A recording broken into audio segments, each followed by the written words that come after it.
আপনারা সবাই কেমন আছেন? আলহামদুলিল্লাহ আলা কুল্লি হাল ওয়া ফি কুল্লি মাকান।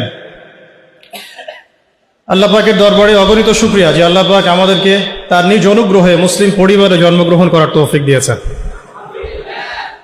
নবী সাল্লাল্লাহু আলাইহি ওয়াসাল্লামের উম্মত হওয়ার সৌভাগ্য দিয়েছেন এবং আমাদেরকে হেদায়েত প্রদান করার জন্য আল্লাহ পাক আল কোরআনের মতো কিতাব নাজিল করেছেন। হৃদয় থেকে শুকরিয়া আদায় করে বলি আলহামদুলিল্লাহ। আমি যতটুকু জানি আপনাদের এই ক্যাম্পাসে এর আগে কখনো হয়তো ইসলামিক কোনো কনফারেন্স হয় নাই, এটা কি সত্য? সেই হিসাবে আজকের দিনটা আপনাদের জন্য অনেক অনেক মেমোরেবল একটা ডে। আজকে আপনাদের এই প্রতিষ্ঠানে সর্বপ্রথম ইসলামিক কোনো কনফারেন্স অনুষ্ঠিত হয়েছে, আলহামদুলিল্লাহ। তো আমরা দোয়া করি আজকের এই কনফারেন্স যারা আয়োজন করেছেন, যারা সহযোগিতা করেছেন, যারা অনুমতি প্রদান করেছেন এবং যারা বক্তা হিসেবে এসেছেন, ওলামায়ে কেরাম যারা নসিহত করেছেন এবং উপস্থিত যারা শ্রোতা আছেন দিনী ভাই ও বোন, সকলকে আল্লাহ পাক যেন দিনের জন্য কবুল করেন, আমিন। দুনিয়া এবং আখিরাতে জাযায়ে খায়ের দান করেন, আমিন। অনেক আলোচনা শুনেছেন সারাদিন, তো লম্বা করে আলোচনা করার সুযোগ নেই, সময় সংক্ষিপ্ত। মৌলিক কয়েকটা কথা আপনাদের সাথে শেয়ার করতে চাই। যার পড়াশোনা যত বেশি হবে ইনশাআল্লাহ কথা তত কম হবে। আর উপস্থিত শ্রোতা যদি পড়াশোনা করেন তাহলে কথা বলে শান্তি পাওয়া যায়। তো আমি অনুরোধ করব যে আজকের আলোচনা শুধু শুনেই চলে যাবেন না, বরং নিজেরা পড়াশোনা করা, লেখাপড়া করার প্রত্যয় ব্যক্ত করবেন। আল্লাহ পাক তৌফিক দান করেন, আমিন। একটা ছোট্ট ঘটনা থেকে শুরু করতে চাই। ঘটনাটা ছোট্ট কিন্তু এর যে গ্লোবাল ইম্প্যাক্ট এটা অনেক বড় ছিল। আজকে থেকে প্রায় 1450 বছর আগে আমরা একটা সমাজ দেখেছিলাম, যে সমাজটাকে আমরা বলতাম আইয়ামে জাহিলিয়াত। আইয়ামে জাহিলিয়াত অর্থ হচ্ছে অন্ধকারাচ্ছন্ন দিন। এই কথাটা এখনকার সেকুলার সমাজে বা ইসলাম বিরোধী শিবিরে একটা গালিতে পরিণত হয়েছে, আইয়ামে জাহিলিয়াত। কখন আমরা প্রশ্ন করি না যে কেন আমরা সেই যুগটাকে আইয়ামে জাহিলিয়াত বলি, কি কারণে বলি? আসলে কি সেই যুগটা আইয়ামে জাহিলিয়াতের সবচেয়ে বড় যুগ ছিল, নাকি ওই আইয়ামে জাহিলিয়াতগুলো এখনো আমাদের সমাজে আছে? এই বিষয়গুলো আমরা কখনো ভাবি না বা আলোচনা করি না। গল্পের শুরুটা এখান থেকে করছি যে ওই সমাজটাকে আমরা আইয়ামে জাহিলিয়াত বলছি মূলত 5টা কারণে। তো মনে রাখার চেষ্টা করবো ইনশাআল্লাহ।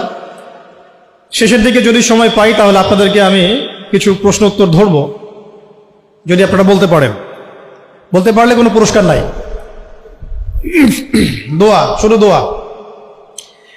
1 নম্বর কারণ ছিল শিরক, আল্লাহ পাকের তাওহীদের সাথে, একত্ববাদের সাথে অংশীদার সাব্যস্ত করা, শিরক। আমাদের ইউনিভার্সিটিতে শিরক নামে কোনো চ্যাপ্টার নাই, কোনো ফ্যাকাল্টি নাই। আল কোরআনুল কারীমে আল্লাহ পাক বলেছেন ইন্নাশ শিরকা লাযুলমুন আযীম, পৃথিবীতে সবচেয়ে বড় জুলুমটাই হচ্ছে শিরক। কিন্তু শিরক কি এবং কেন, কত প্রকার, কিভাবে এখান থেকে বাঁচবো, এরকম কোনো ফ্যাকাল্টি আমাদের ইউনিভার্সিটিগুলোর মধ্যে নাই। ব্যাপারটা কি মানে অদ্ভুত না? নবী সাল্লাল্লাহু আলাইহি ওয়াসাল্লাম বলেছেন শেষ জামানায় সবচেয়ে বড় ফিতনা হবে মাসিহুদ দাজ্জাল। মাসিহুদ দাজ্জাল আনফরচুনেটলি সবচেয়ে বড় ফিতনা সম্পর্কে আমাদের কোনো ফ্যাকাল্টি নাই। অথচ নবী সাল্লাল্লাহু আলাইহি ওয়াসাল্লাম বলেছেন যে পৃথিবীতে আদম আলাইহিস সালাম থেকে শুরু করে শেষ নবী মুহাম্মদ সাল্লাল্লাহু আলাইহি ওয়াসাল্লামের উম্মত পর্যন্ত দাজ্জালের চেয়ে ভয়ঙ্কর কোনো ফিতনা আসে নাই, আসবেও না। কিন্তু আমাদের কোনো ফ্যাকাল্টি নাই। দাজ্জাল কে, কেন, কিভাবে, কোথা থেকে আসে, উৎপত্তি কি, তার ফাংশন কি, তার রোলটা কি হবে, কিভাবে সে ফিতনা ছড়াবে, তার ফিতনাগুলো কেমন হতে পারে, ইত্যাদি ইত্যাদি। তো যেটা বলছিলাম যে বড় বড় বিষয়গুলো নিয়ে আমাদের কোনো ফ্যাকাল্টি নাই। এটা অদ্ভুত না? এই ওয়ার্ল্ডে ইসলামিক ইকোনমিক্স যারা জানেন না বা বুঝেন না, তারা কোনো না কোনোভাবে হারাম খাবেনই খাবেন, কোনো না কোনোভাবে হারামে লিপ্ত হতেই হবে। কিন্তু ইসলামিক ইকোনমিক্স এবং মডার্ন ইকোনমিক্স, যেটা ওয়ার্ল্ড ব্যাংক এবং IMF এর আন্ডারে চলে, এটার কম্প্যারিজন নিয়ে আমাদের সাবজেক্ট খুব একটা নাই। আজকে আপনারা সব স্টুডেন্ট, তাই আমি কিছু একাডেমিক কথা বলবো ইনশাআল্লাহ। তো শুরুটা গল্প থেকে যদিও করেছি, আমার টপিকটা কিন্তু একাডেমিক। আমরা কিভাবে কনস্ট্রাকটিভ সিলেবাস মেনটেন করে পড়াশোনা করব বা কিভাবে আমরা জ্ঞানতাত্ত্বিক একটা বিপ্লব সংঘটিত করতে পারি, এটাই মূল উদ্দেশ্য। একদিনের আপনাদের এই কনফারেন্সে এসে চলে যাওয়াটা আমার উদ্দেশ্য না। উদ্দেশ্য হচ্ছে আপনাদের মধ্যে কিছু মানুষ তৈরি করা, যারা আগামী দিনে এই জায়গাগুলোতে দাঁড়াবেন, কথা বলবেন, জাতিকে নেতৃত্ব দিবেন ইনশাআল্লাহ। আপনাদের উদ্দেশ্যটা কি? একটা প্রোগ্রাম অ্যারেঞ্জ করাই কি উদ্দেশ্য? আপনাদের লক্ষ্যটা কি? নিঃসন্দেহে এটা একটা সূচনা, এটা নিশ্চয়ই শেষ নয়, এটা একটা সূচনা ইনশাআল্লাহ। আল্লাহ পাকের কাছে শুকরিয়া যে আল্লাহ পাক সূচনাটা আমাদের হাতে করার তৌফিক দিয়েছেন, আলহামদুলিল্লাহ। এটা আল্লাহ পাক রহম করে আমাদেরকে তৌফিক দিয়েছেন, এখানে আমাদের কোনো ক্রেডিট নাই। লা হাওলা ওয়ালা কুওয়াতা ইল্লা বিল্লাহ, লা মালজা ওয়ালা মানজা মিনাল্লাহি ইল্লা ইলাইহি। তো আইয়ামে জাহিলিয়াত কেন বলি ওই যুগটাকে? কারণ সে যুগে শিরক ছিল এক নাম্বার মৌলিক সমস্যা, যেটা এখনকার বিশ্বে সবচেয়ে বড় গ্লোবাল মৌলিক সমস্যা। এখনকার শিরকটা শুধু ধর্মতাত্ত্বিক না, এখনকার শিরকটা হচ্ছে পলিটিক্সের শিরক আছে, ইকোনমিক্সের শিরক আছে, কালচারের শিরক আছে, আপনার বিধর্মীদের মধ্যে তো আছেই। এছাড়াও আমাদের যে পড়াশোনার যে সিস্টেম, এডুকেশন যে প্যাটার্ন, এখানেও শিরক আছে। আস্তে আস্তে আমি ধরাই দিচ্ছি ইনশাআল্লাহ। তো তখনকার শিরকটা ছিল একটা সাময়িক প্রেক্ষাপট, একটা ক্ষুদ্র পরিসরে। এখনকার শিরকটা হচ্ছে গ্লোবাল। এটা যদি আপনি ফাইন্ড আউট করতে না পারেন, ইন্না শিরকা লাযুলমুন আযীম, এর মধ্যে পড়ে যাব। আর সূরা মাঈদার মধ্যে অন্য একটা আয়াতে আল্লাহ পাক বলেছেন যে ব্যক্তি মানে শিরকে লিপ্ত হচ্ছে, ইন্নাহু মান ইউশরিক বিল্লাহ ফাকাদ হারামাল্লাহু আলাইহিল জান্নাহ, আল্লাহ পাক তার জন্য জান্নাতকে হারাম করে দিয়েছে। নাউযু বিল্লাহ। যে ব্যক্তি শিরকে লিপ্ত হচ্ছে, আল্লাহ পাক তার জন্য জান্নাতকে হারাম করে দিচ্ছেন। ওয়া মাওয়াহুন নার, তার জন্য আবাসস্থল হবে জাহান্নাম। ওয়া মা লিয-যালিমিনা মিন আনসার, জালেমদের জন্য কোনো সাহায্যকারী নাই। এখানে শিরকারী ব্যক্তিকে আল্লাহ পাক জালেম বললেন, কারণ ইন্না শিরকা লাযুলমুন আযীম, এই জন্য। এছাড়াও সূরা নিসা যদি আপনারা পড়েন, আপনারা দেখবেন আল্লাহ পাক একাধিকবার বলেছেন যে ইন্নাল্লাহা লা ইয়াগফিরু আন ইউশরাকা বিহি, আল্লাহ পাক তার সাথে শিরকের গুনাহটা মাফ করেন না। ওয়া ইয়াগফিরু মা দুনা যালিকা লিমান ইয়াশা, আল্লাহ পাক এছাড়া যে কোনো গুনাহ যাকে ইচ্ছা মাফ করতে পারেন। যত বড় গুনাহ আমরা করি না কেন, আল্লাহ পাক মাফ করতে পারেন ইনশাআল্লাহ। কিন্তু শিরকের গুনাহ নিয়ে কেউ যদি কবরে চলে যায়, নাউযু বিল্লাহি মিন যালিক, তাহলে এটা ক্ষমা হবে না, এটাই স্পষ্ট। তাহলে এটা নিয়ে আমাদের কনসিয়াস থাকা উচিত ছিল, কিন্তু আনফর্চুনেটলি আমাদের 15 বছরের শিক্ষা সিলেবাসে শিরক নামে কোনো কিতাব নাই। পড়েছেন কি কখনো? পরীক্ষা দিয়েছেন? Assignment private? সুবহানাল্লাহ। মুসলিম কান্ট্রির শিক্ষা ব্যবস্থা আস্তে আস্তে আসতেছে ইনশাআল্লাহ। শুরুতেই গলা টিপে ধরা যাবে না, তাই না? আস্তে আস্তে ইনশাআল্লাহ। দ্বিতীয় প্রবলেম ছিল রিবা। রিবা রিবা মানে কি? মাশাআল্লাহ, আপনারা তো জানেন। তো তখনকার সুদটা ছিল আবু জেহেল, আবু লাহাবদের দারুন নাদওয়া কেন্দ্রিক। মানে দারুন নাদওয়া মানে হচ্ছে তৎকালীন সময়কার পার্লামেন্ট আর কি। এখনকার অনেকটা ইউনাইটেড নেশনসের মতো। সরাসরি নামটা নিলাম কেন? কারণ দারুন নাদওয়া যা হতো ইউনাইটেড নেশনস এখন তাই হয়, কোনো পার্থক্য নাই। তো দারুন নাদওয়া কেন্দ্রিক অর্থনৈতিক একটা ব্যবস্থা ছিল। তো সেখানে মূল ভিত্তিটা ছিল রিবা। আর এই রিবা ছিল কয়েকটা সেক্টরে, মানে কয়েকটা প্রকারভেদ ছিল এখানে। কিন্তু এখনকার গ্লোবাল যে রিবা, এখানে এত প্রকারভেদ আছে যেটা বোঝাতে হলে আপনাকে একদিন একটা ফুল ডে সেমিনার করতে হবে অনলি অন রিবা। এত ক্যাটাগরিজ আছে, এত প্রকরণ আছে, যেটা আমি 2 ঘন্টায় বলে শেষ করতে পারবো না। সারাদিন সময় লাগবে, 3-4টা সেশন লাগবে। এমনকি ঈদের আগের দিন আপনারা যে টাকাগুলো কিনছেন, বেশি টাকা দিয়ে কচকচা টাকা নিচ্ছেন, এর মধ্যে রিবা আছে। যে পেপার মানিটা আপনার মানি ব্যাগের মধ্যে আছে এখন, এখানেও রিবা আছে। যে মনিটরি সিস্টেমটার মধ্যে আমরা আমাদের সেন্ট্রাল ব্যাংকগুলোকে ফাংশন করেছি, এর মধ্যে রিবা আছে। যে ওয়ার্ল্ড ব্যাংক থেকে লোন নেওয়ার জন্য আমরা উঠে পড়ে লেগেছি, এর মধ্যে রিবা আছে। যে ইলেকট্রনিক মানি আপনি বায়বীয়ভাবে পাস করছেন, এক্সচেঞ্জ করছেন, কেনা বেচা করছেন, এর মধ্যে রিবা আছে। রিবার এত ক্ষেত্র আছে যেটা আসলে সংক্ষিপ্ত সময়ে বোঝানো সম্ভব না। শুধু এতটুকু বলবো, ওই জামানা রিবা ছিল একটা নির্দিষ্ট ক্ষেত্র বিশেষে। এখনকার রিবা হচ্ছে পুরো গ্লোবাল ইকোনমিক সিস্টেমটাই দাঁড়িয়ে আছে অন দ্য বেসিস অফ রিবা। আল্লাহ পাক আমাদেরকে বোঝার তৌফিক দান করে। আর আপনারা খুব ভালো করেই জানেন রিবা এর 70 বা 73টা পাপের শাখা আছে। তার সবচেয়ে নিচের শাখাটা কি? নিজের মাকে বিয়ে করা। আমরা সবাই কম বেশি নাউযুবিল্লাহি মিন যালিক এই পাপের সাথে সম্পৃক্ত। আর সবচেয়ে মজার ব্যাপারটা দেখেন, আমাদের এই 15-20 বছরের যে এই এডুকেশন সিস্টেম মানে প্যাটার্নটা আমাদের এখানে Islamic the comparison between Islamic economics and world economics এমন কোনো সাবজেক্ট আপনার নাই আছে? 15 বছরে পড়েছেন ভাই? অনেস্টলি বলেন। আপনারা যেখানে বসে আছেন আমিও একসময় ওখানে বসতাম, বসেছি আমরাও। তো এই সিলসিলাটা কিন্তু আমরাও পার করেছি, এসএসসি এইচএসসি অনার্স মাস্টার্সের ব্যাপারগুলো। এই পুরো 15 থেকে 16 বছরে বা আরও বেশি 18 বছরে the comparison between Islamic economics and the world economics এরকম কোনো সাবজেক্ট আমরা পড়ি নাই। শিরকের উপর কোনো সাবজেক্ট আমরা পড়ি নাই। দাজ্জাল তো আলোচনাই নাই, এটা তো মিম্বর থেকে উঠে যাচ্ছে আস্তে আস্তে। ইনস্টিটিউশন এটা কিভাবে আলোচনা হবে? 2-4 জন যারা কথা বলে এদেরকে মানুষ পাগল মনে করে, আর কি একটু পাগল পাগল মনে করে, আর কোনো সাবজেক্ট পায় না, এগুলো সাবজেক্ট নিয়ে কথা বলতেছে। অথচ ওয়ার্ল্ডের সবচাইতে ভাইটাল সাবজেক্ট হচ্ছে দাজ্জাল। জেরুজালেম থেকে যে খেলাফা সারা ওয়ার্ল্ডে কায়েম হবে সামনে, এটার আদু মানে শত্রু হচ্ছে দাজ্জাল নিজেই। তার সাথেই ব্যাটলটা হবে। তাকে হত্যা না করা পর্যন্ত জেরুজালেম থেকে সারা ওয়ার্ল্ড ওয়াইড ইসলামিক খিলাফা বা ইসলামিক শাসন ব্যবস্থা বাস্তবায়িত হবে না। তাহলে আমাদের সবচেয়ে বড় এনিমির সাথে আমাদের বোঝাপড়ার জন্যে তার সম্পর্কে তো জানাশোনার দরকার ছিল একটু, নাকি? শত্রু সম্পর্কে যে জানে না সে কি শত্রুকে ডিফিট করতে পারবে? বরং সে ডিফিটেড হবে। এটাই হয়ে আসতেছি আমরা। আপনারা আরবের চিত্রগুলো একটু দেখেন কি হচ্ছে। ইশারা দিলাম, বাকিটা আপনারা বুঝে নেন। 3 নাম্বার প্রবলেম ছিল মাদক। মনে থাকবে তো ইনশাল্লাহ? 1 নাম্বারটা কি ছিল? 2 নাম্বার?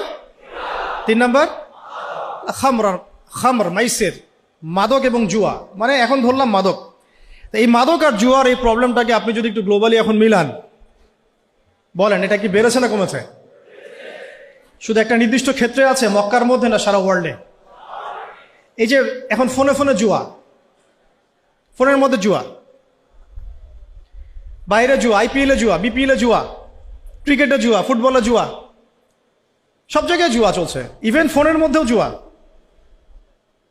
অনলাইনেও জুয়া, রাইট, অনলাইনেও জুয়া। আর মাদকের কথা বাদ দিলাম। আগে তো না হয় মানুষ কিছু মাদক খেয়েছে, যেই মাদক সম্পর্কে আল্লাহ পাক সার্টিফাই করেছেন যে ওই মাদকের মধ্যে কিছুটা কল্যাণ আছে। আয়াতটা পড়ে দেখেন, সূরা বাকারায় আছে, ইয়াসআলুনাকা আনিল খামরি ওয়াল মাইসির, তারা তোমাকে খামর এবং মাইসির সম্পর্কে জিজ্ঞাসা করে।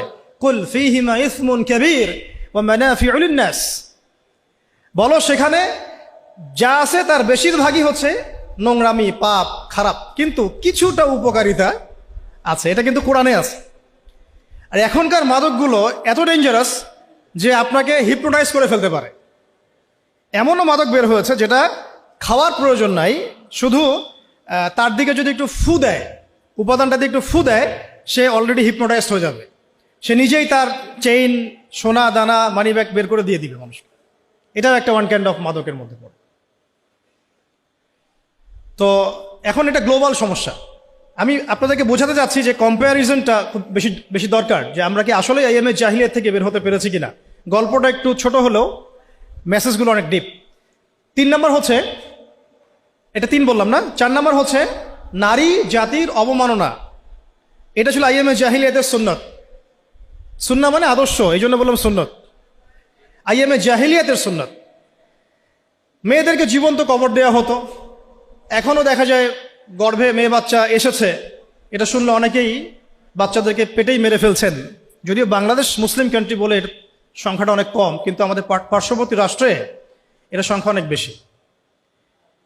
মেয়েদের বৈবাহিক অধিকার দেওয়া হতো না, সম্পত্তির অধিকার দেওয়া হতো না। তো এখন বা এটা কোথায় হচ্ছে? বিবাহ বহির্ভূত সম্পর্কে এখনকার সমাজ জর্জরিত। জিনা এখন সমাজে প্রকট, ব্যভিচার প্রকট। এখনকার সমাজে মেয়েদের সম্পত্তির অধিকার পর্যন্ত আমরা নিশ্চিত করতে পারি নাই, এমনকি শিক্ষার অধিকারটুকু কিন্তু অনেক ক্ষেত্রে নিশ্চিত হয় নাই। আর তারা যদি শিক্ষা অর্জন করতে ঘরের বাইরে আসে, তাদের নিরাপত্তা কিন্তু নিশ্চিত হয় নাই। হয়েছে কি? ধর্ষণ কি বেড়েছে না কমেছে? আপনারা সবাই সাক্ষী এগুলো। আদম শুমারির মতো যদি কোনো সতীত্ব শুমারি করতে পারে বাংলাদেশে কেউ, সে দেখবে যে বাংলাদেশে অনার্স পড়ুয়া বহু ছেলে মেয়ে অনার্স শেষ করার আগেই তাদের সতীত্ব নষ্ট করে ফেলছে। এছাড়া টিজিং তো আছেই, অ্যাবিউজিং তো এগুলো তো আছেই। তো নারীর অবমাননার বিষয়গুলো যদি বলতে শুরু করি, এটা আলাদা সেশন লাগবে। এটা আপনারা সবাই বুঝতে পারছেন যে আমরা ওই দুষ্ট চক্র থেকে বের হতে পারি নাই। 4 নম্বর এটা হলো। 5 নম্বর হচ্ছে গোত্রীয় হানাহানি আর কি, গোত্রীয় হানাহানি, কনফ্লিক্ট, বিভিন্ন ব্যাটল হতো গোত্রে গোত্রে। এটা আইএমএ জাহিলিয়াতের মধ্যে ছিল। এখন এই গোত্রীয় হানাহানিটা কিন্তু পলিটিক্যাল দ্বন্দ্ব, গ্লোবাল অ্যাসপেক্টসে এই যে যুদ্ধ বিগ্রহগুলো, এইগুলোতে রূপ নিয়েছে, কোনো অংশে কমে নাই, কিন্তু বেড়েছে।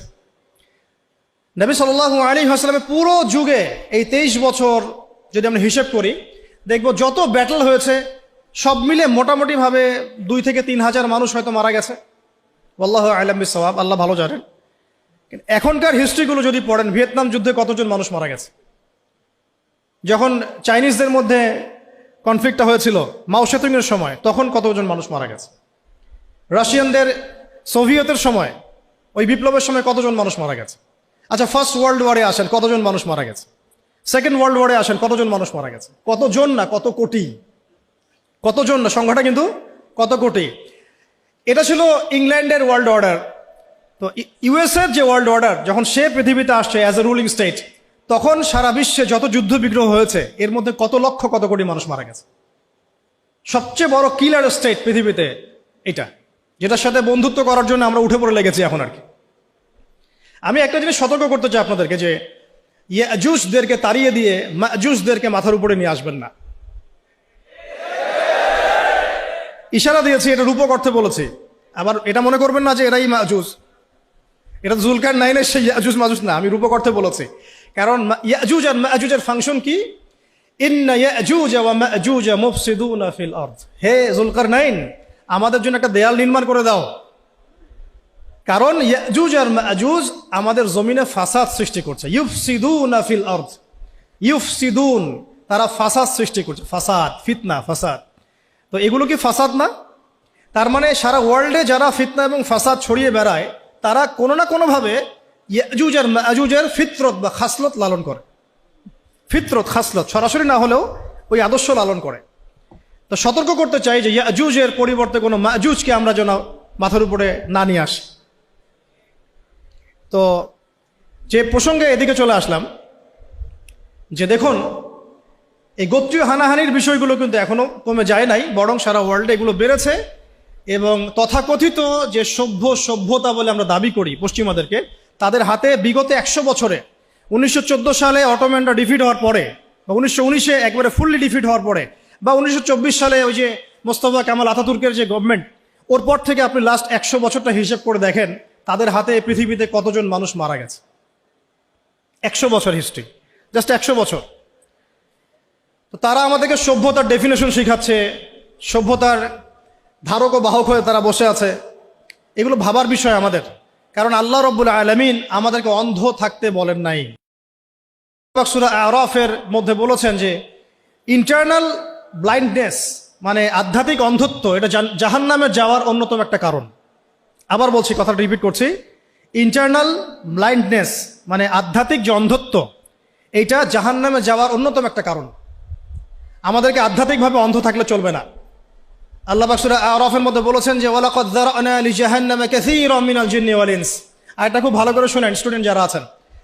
আল্লাহ পাক বলেছেন যে আমি প্রচুর জিন আর প্রচুর মানুষকে দিয়ে এই জাহান্নাম পূর্ণ করব। নাউযুবিল্লাহ। কি অপরাধে? 1, লাহুম কুলুবুন লা ইয়াফকাহুনা বিহা, কলব দিয়েছিলাম উপলব্ধি করে নাই, এটা একটা কারণ। ওয়ালাহুম আযানুন লা ইয়াসমাউনা বিহা, কান দিয়েছিলাম শোনে নাই, এই কান না, এই কান, এই কানে সবাই শোনে, কান দিয়েছিলাম শোনে নাই। ওয়ালাহুম আ'য়ুনুন লা ইউবসিরুনা বিহা, চোখ দিয়েছিলাম দেখে নাই, এই চোখ দিয়ে সবাই দেখে, এই চোখ, সবাই এই চোখ দিয়ে দেখতে পারে না। এটা হলো আধ্যাত্মিক অন্ধত্ব, যেটা জাহান্নামে যাওয়ার একটা কারণ। আল্লাহ পাক আমাদেরকে বোঝার তৌফিক দান করেন। আল্লাহ পাক পরে বলেছেন উলাইকা কাল আনআম, এরা হচ্ছে মানুষ না, এরা হচ্ছে জানোয়ারের মতো। আনআম মানে গবাদি পশু, ক্যাটলস। বাল হুম আদাল, বরং তারা এর চাইতেও নিকৃষ্ট। উলাইকা হুমুল গাফিলুন, তারা হচ্ছে গাফেল সম্প্রদায়। আল্লাহ পাক আমাদের আধ্যাত্মিক অন্ধত্ব দূর করার তৌফিক দান করেন। এখন একটু এই জায়গায় একটু কনক্লুশনে আসি। এই যে 5টা প্রবলেমের কথা আমি বললাম, এই 5টা প্রবলেম এখনকার ওয়ার্ল্ডে আছে না নাই? শর্ট স্কেলে আছে না লার্জ স্কেলে আছে? গল্পটা হচ্ছে এই যে এই 5টা জাহেলিয়াত পূর্ণ সমাজ ব্যবস্থাকে আল্লাহ রাব্বুল আলামিন একজন ব্যক্তির হাত দিয়ে এবং একটা কিতাবের মাধ্যমে পরিবর্তন করে দিয়েছেন। আলহামদুলিল্লাহ। ভলিউমটি একটু বাড়ান।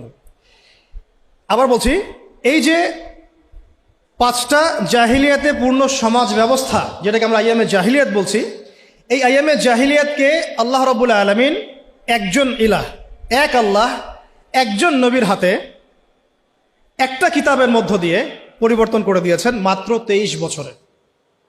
সুবহানাল্লাহ। আবার বলছি, একজন আল্লাহ, একজন নবী, একটা কিতাবের মাধ্যমে আল্লাহ রাব্বুল আলামিন উইদিন 23 ইয়ার্স ওই আইয়ামে জাহিলিয়াতকে শুধু পরিবর্তনই করেন নাই, বরং ওইটা চেঞ্জ করে একটা নতুন আলোকিত সমাজ বিনির্মাণ করেছেন। বিনির্মাণ বলবো না, আমি বলবো প্রতিষ্ঠিত করে দিয়েছে, যেটার ফল এখন পর্যন্ত আমরা ভোগ করছি 1450 বছর পরে এসে। আমরা এই কথাগুলো জানলাম কিভাবে? ওই 1450 বছর আগেকার মেহনতের ফসল। আমরা পড়াশোনা করে দেখছি যে আসলাফদের এত বড় বড় কিতাব আছে যেগুলো এখন পর্যন্ত অনুবাদই হয় নাই। আমরা যা পেয়েছি আমাদের সামনে, এটা হবে মূল লেখার হয়তো 3 ভাগের 1 ভাগ, 2 ভাগ অনুবাদই হয়নি এখন পর্যন্ত। অনুবাদ করাই হয়নি, সেই যোগ্যতা সম্পন্ন তালেবে ইলমও বের হয়নি। খুব খুব গভীর বিষয়গুলো। আল্লাহ পাক আমাদেরকে বোঝার তৌফিক দান করে। এখন তাহলে কনক্লুশন হচ্ছে, এরকম সমাজ ব্যবস্থা পরিবর্তন করা সম্ভব। সেই আল্লাহ রাব্বুল আলামিনের দাসত্ব লাগবে, সেই একজন নবীর আনুগত্য লাগবে, এবং সেই একটা কিতাবের হক আদায় করতে হবে, এবং সেই নবী মুহাম্মদ সাল্লাল্লাহু আলাইহি ওয়াসাল্লামের সুন্নতকে অনুসরণ করতে হবে, ঠিক সাহাবায়ে কেরাম রাদিয়াল্লাহু আনহুম আজমাইন যেভাবে করেছেন সেইভাবে। এই তো সম্ভব কি সম্ভব না? এটা প্রথম প্রশ্ন। এটা কি তাত্ত্বিক কথা যে সম্ভব না প্র্যাকটিক্যালি হয়েছিল কখনো? এবং হয়ে কি সেটা মানে থেমে গিয়েছিল না এটা বছরের পর বছর, যুগের পর যুগ চলেছে? আমি তো বলবো শতাব্দীর পর শতাব্দী চলেছে, তাই না? অটোম্যানদের যে মানে খিলাফা স্টেট যেটাকে আমরা বলছি, এটা তো অ্যাবলিশ হয়েছে বেশি দিন হয় নাই, 100 বছর, হাইয়েস্ট হলে 120 বছর হবে। এর আগ পর্যন্ত বিশ্ব কিন্তু এভাবেই দেখেছে। নবী সাল্লাল্লাহু আলাইহি ওয়াসাল্লামের যুগ, 4 খলিফার যুগ, উমাইয়াদের প্রায় 100 বছরের শাসন ব্যবস্থা, তারপর আব্বাসীয়দের প্রায় 550 বছর শাসন ব্যবস্থা, তারপরে ফাতেমিরা ছিল একদিকে, ওইদিকে কর্ডোভার দিকে আব্দুর রহমান তার শাসন ছিল, তারপরে মামলুকরা এসেছে, মোগলরা শাসন করেছে, তুর্কিরা করেছে, এভাবে চলেছে, বছরের পর বছর চলেছে। লাস্ট 100 বছরে আমাদের চিত্রটা একদম টোটালি ডিফারেন্ট। আমরা এখন মানে ডমিনেটেড। আগে আমরা ডমিনেট করতাম সারা ওয়ার্ল্ডকে, এখন আমরা ডমিনেটেড। তবে এটাও বেশি দিন থাকবে না ইনশাল্লাহ, কারণ অচিরেই আবার সেই খেলাফা স্টেট সামনে আসছে ইনশাল্লাহ। এটা যে আসছে এর তো এক্সাম্পল আপনারাই। যেটা যেখানে হওয়ার কথা না সেটা সেখানে হচ্ছে, মানে কি? মানে টেবিল ঘুরছে, আলহামদুলিল্লাহ। এবং আমরা আমাদের তরুণ ভাইদেরকে অনেক আশাবাদী, কিন্তু কিছু কিছু বিষয়ে সংশোধন করার দরকার, সেটা আমি টাচ করবো আজকে আর কি। এটাই আমার আলোচনার শেষ অংশ হবে ইনশাআল্লাহ। এখন একটা বিষয় খালি আজকে ফোকাস করব, যেটা সব তো আর একদিনে করা সম্ভব না। আপনাদের কি মনে হয় এই সমাজটা পরিবর্তন হয়েছে কি শুধুমাত্র মিষ্টি মিষ্টি কথায়, না কোনো ত্যাগ এবং স্যাক্রিফাইস ছিল? শুধু কি সৎ কাজে আদেশ করেই হয়েছে, না অসৎ কাজে নিষেধ করতে হয়েছে? আমরা কি শুধু দাওয়াতের কাজই করেছি, না ক্ষেত্র বিশেষে আমাদেরকে লড়তেও হয়েছে? প্রয়োজনে আমাদেরকে মার খেতে হয়েছে, সবর করতে হয়েছে, আবিসিনিয়াতে চলে যেতে হয়েছে, প্রয়োজনে বদরে যেতে হয়েছে, উহুদে আসতে হয়েছে, খন্দকে আসতে হয়েছে, কখনো পররাষ্ট্রনীতি অ্যাপ্লাই করতে হয়েছে, কখনো সন্ধি করতে হয়েছে, কখনো শান্তি চুক্তি করতে হয়েছে। এক একটা ক্ষেত্রে এক এক রকম ইনিশিয়েটিভ আমাদেরকে নিতে হয়েছে। তবে একটা বিষয় আমরা এক জায়গায় ছিলাম, সেটা হচ্ছে এক আল্লাহ, একজন নবী, একটা জামা, একটা ইমারা, একটা কিতাব, একটা সুন্নাহ। এই জিনিসগুলোতে যখন ভাটা পড়েছে তখন আমাদের শক্তি কমে গেছে। কথা কি বুঝতে পারছেন? গল্পটা হচ্ছে এই যে নবী সাল্লাল্লাহু আলাইহি ওয়াসাল্লাম এই সমাজে জন্মগ্রহণ করেও এই সমাজের জাহিলিয়াতের মধ্যে তিনি মিশে যান নাই, বরং এগুলো থেকে তিনি দূরে ছিলেন। যখন তার কাছে ওয়াহি এসেছে, ওয়াহি আসার পর থেকে মাত্র 23 বছর সময় নিয়েছেন তিনি। এই 23 বছরে তিনি ওই পুরো সমাজের সমস্ত জাহিলিয়াতকে দূর করে নতুন একটা সমাজ বিনির্মাণ করেছেন, আলহামদুলিল্লাহ। এবং আমরা বুঝলাম যে এটা আমাদের দ্বারাও সম্ভব ইনশাআল্লাহ। এটা আমাদের দ্বারাও সম্ভব ইনশাআল্লাহ, নাকি সম্ভব না? তো সম্ভব হতে হলে যে কয়েকটা কাজ করতে হবে, সে কয়েকটা কাজ আগে বলে নেই, মুখস্থ করেন। এক, সর্বপ্রথম আমাদেরকে ইলমের চর্চা করতে হবে, জ্ঞানের চর্চা করতে হবে। 1 নাম্বার, মনে থাকবে তো ইনশাআল্লাহ? কোন জ্ঞানের চর্চা করব? যেই জ্ঞান আমাকে আল্লাহ পর্যন্ত পৌঁছে দেয় সেই জ্ঞান। কোন জ্ঞানের চর্চা করব না যেই জ্ঞান আমাকে আল্লাহ থেকে দূরে সরায় দেয়? সিম্পল। কোন জ্ঞানের চর্চা আমি করব? যেই জ্ঞান আমাকে আল্লাহ পর্যন্ত পৌঁছে দেয়। কোন জ্ঞানের চর্চা আমি করব না যে জ্ঞান আমাকে আল্লাহ থেকে দূরে সরায়? 1। 2 নাম্বার হচ্ছে, আমি কি শুধু একমুখী জ্ঞানে শিক্ষিত হব? উত্তর হচ্ছে না। এই যুগকে যদি আমরা ডিল করতে যাই এবং কোরআন সুন্নাহকে হাতে নিয়ে ওয়ার্ল্ডকে চ্যালেঞ্জ করতে চাই, তাহলে আমাকে ভার্সেটাইল নলেজ রাখতে হবে। তবে আমার ভিত্তিটা হবে অবশ্যই তাওহীদের জ্ঞান দিয়ে, কোরআনের জ্ঞান দিয়ে, সুন্নতের জ্ঞান দিয়ে। এরপরে আমি যেদিকে যাব সেটা আমি বাছাই করব, কিন্তু আমার ভিত্তিটা যেন হয় কোরআন এবং সুন্নাহ ভিত্তিক শিক্ষা ব্যবস্থা দিয়ে। এটা নিয়ে দুটো কথা আছে, পরে বলছি ইনশাআল্লাহ। 3 নম্বর যে কাজটা করতে হবে সেটা হচ্ছে, যা শিখবো তার উপরে আমল করতে হবে। যা শিখবো তার উপরে আমল করতে হবে। আমলবিহীন জ্ঞান দিয়ে কোনো কাজ নাই। ইলম শিখলাম কিন্তু আমল নাই, এটা দিয়ে সমাজ পরিবর্তন হবে না, ব্যক্তিও পরিবর্তন হবে না।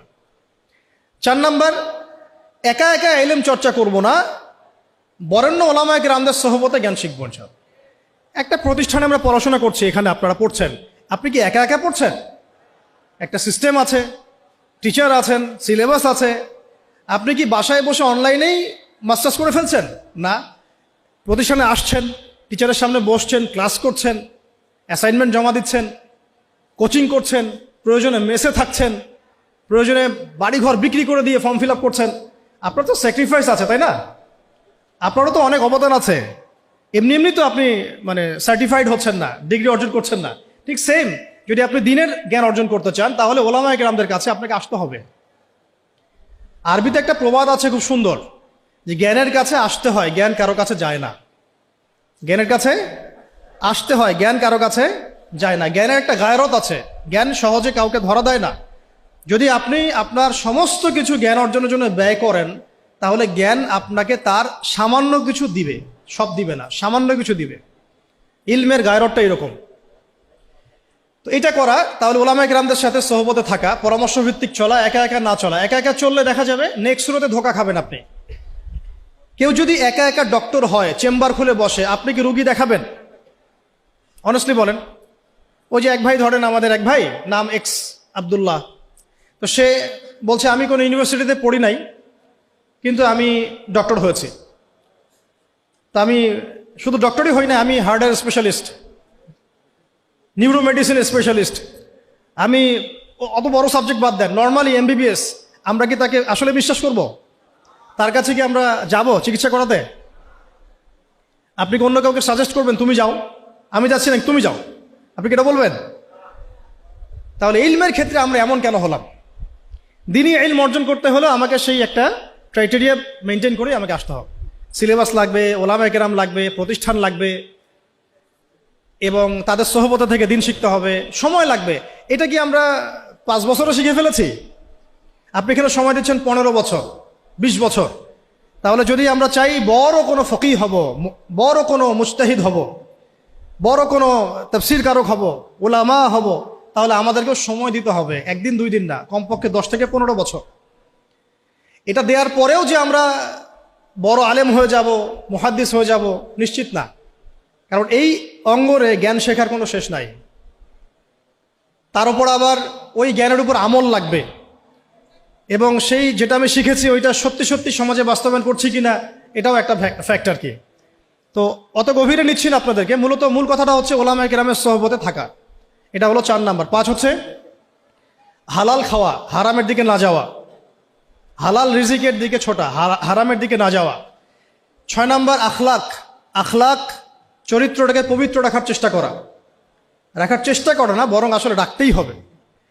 বোধ দিনী বোন দিনী ভাই সবাইকে বলছে আর কি, আখলাক বা চরিত্রটাকে পবিত্র রাখতেই হবে। এর জন্য যা করার তাই করতে হবে। 7 নাম্বার হচ্ছে যে আমাদের আত্মশুদ্ধি অর্জন করতে হবে, তাজকিয়া অর্জন করতে হবে। তাজকিয়া মানে হচ্ছে হৃদয়টাকে পবিত্র রাখা। এখানে দুনিয়াবি লোভ, লালসা, হিংসা, বিদ্বেষ, গীবত, তহমত এগুলো বাদ দিয়ে একটা ফ্রেশ মন লালন করবেন। এই মনটা নিয়ে আপনি আল্লাহর পথে ছুটবেন ইনশাআল্লাহ। 8 নাম্বার সবাই মিলে সৎ কাজে আদেশ করতে হবে এবং অসৎ কাজে নিষেধও করতে হবে। মানে সবাইকেই অ্যাটলিস্ট পার্ট টাইম দায়ী হতে হবে। কয়েকজন মানুষের উপরে দায়িত্ব ছেড়ে দেওয়া যাবে না। কথা কি বোঝাতে পারছি? কয়েকজন মানুষের উপরে দায়িত্ব ছেড়ে দিয়ে আপনি নিশ্চিন্তে বসে থাকবেন না।